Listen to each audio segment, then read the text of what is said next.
రామమందిరంలో బాలరాముడి విగ్రహ ప్రాణ ప్రతిష్టకు సంబంధించిన మతాచారాలు ఇవాటి నుంచి ఆరంభం కానున్నాయి. ఈ నెల 18న రాముడి విగ్రహాన్ని గర్భగుడిలోకి చేర్చనున్నారు.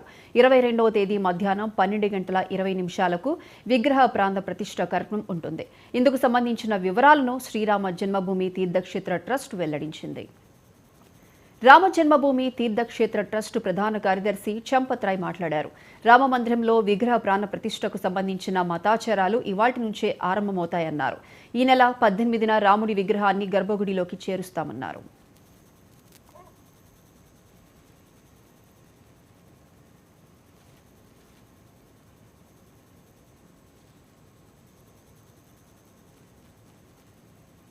జనవరి 22వ తేదీ మధ్యాహ్నం 12:20 విగ్రహ ప్రాణ ప్రతిష్ట కార్యక్రమం ఉంటుందని చంపత్ రాయ్ చెప్పారు.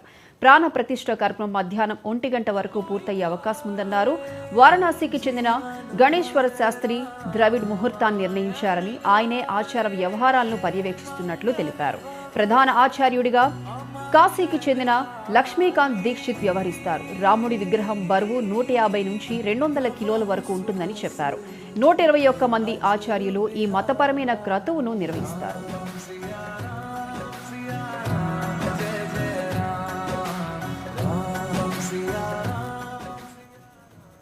ప్రధాని Narendra Modi, RSS chief Mohan Bhagwat, UP governor Anandiben Patel, UP CM Yogi ఆదిత్యనాథ్తో పాటు ఇతర ప్రముఖుల సమక్షంలో రామ విగ్రహ ప్రాణ ప్రతిష్ఠ కార్యక్రమం జరుగుతుందని చంపత్ రాయ్ చెప్పారు.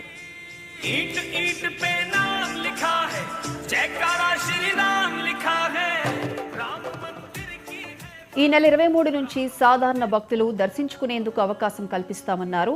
దేశంలోని 130 కోట్ల మంది అయోధ్యకు రావచ్చన్నారు. ఏ రోజు వచ్చినా భక్తులు ఆ రోజు దర్శనం చేసుకుని రాత్రి తిరిగి వెళ్లిపోయేలా ప్రణాళిక చేశామని చంపత్ రాయ్ చెప్పారు.